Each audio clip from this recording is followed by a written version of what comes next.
A cheerful red candle will make a lovely card for your friends and family, and you can paint this.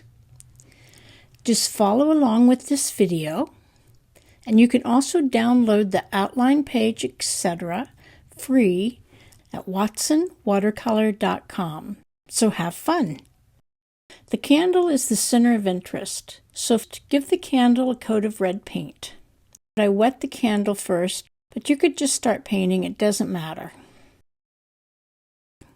Just test the reds you have on scrap paper and pick the best one. Paint around the green branches. Try to make the candle a little darker near the bottom and just under the top line, and then lighter at the middle.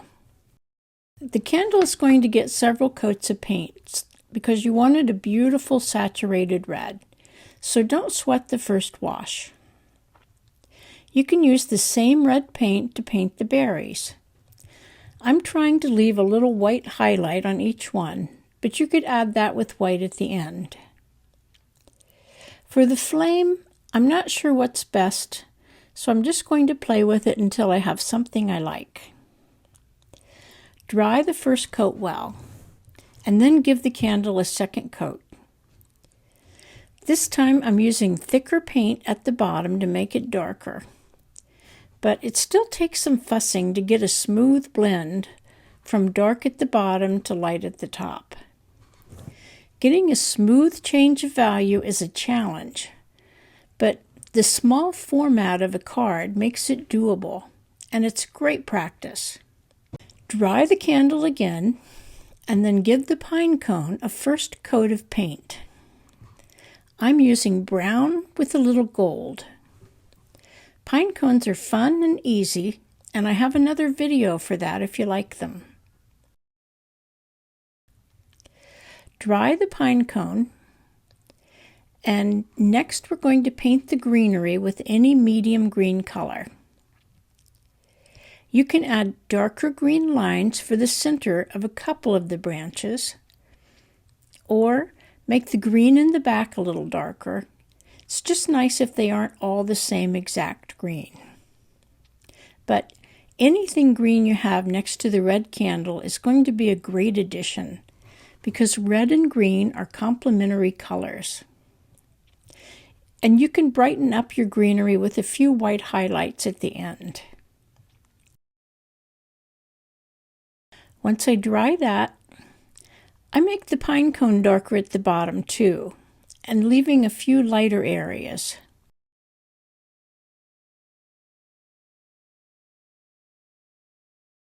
I'm still not sure what to do with the candlelight, so I tried just leaving a white circle around the flame with some yellow or gold radiating out.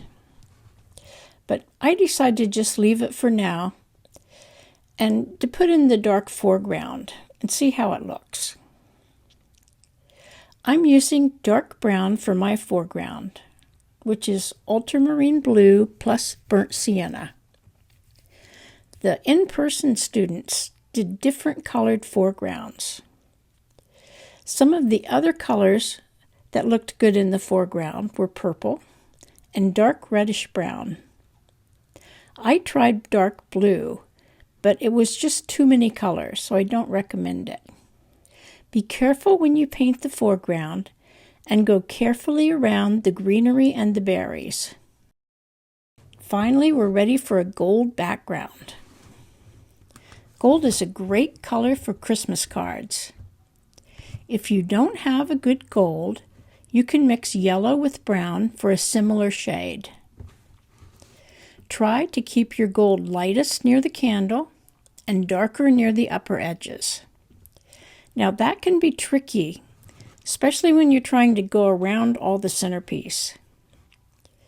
Mine is looking about all the same, so I make the center lighter by dabbing up some of the paint with a paper towel. Now everything has a coat of color, so it's time to tweak your colors and values. What looks good and what needs work. My candle is a little wimpy, so it gets another coat of paint. I want the bottom darker, so this time I'm adding a little of my dark brown to the red. Cards and small paintings are just easier to play with than a big painting, so they're great learning opportunities. You can try a lot of things. I also put a line of darker red under the top edge. The pine cone gets a few darker slashes of color, and that looks better. The pencil line around my candle glow, I personally don't like pencil lines. So I'm going to use opaque white to cover it up and add some highlights. I'm using bleed-proof white, which isn't expensive, but it makes painting easier because it covers in one coat. And bleed-proof white would be a great gift idea for painters. A line of white around the top edge of the candle gives it a nice glow, and a few white highlights on the rest of the objects can also brighten the picture. The left side of my candle isn't great. The red smeared and the gold is missing. So I just throw in a suggestion of another pine cone back there. That draws attention away from the area I don't like. And with that, I'm going to call it quits. I can always paint another card and try different things. That's the great part about cards.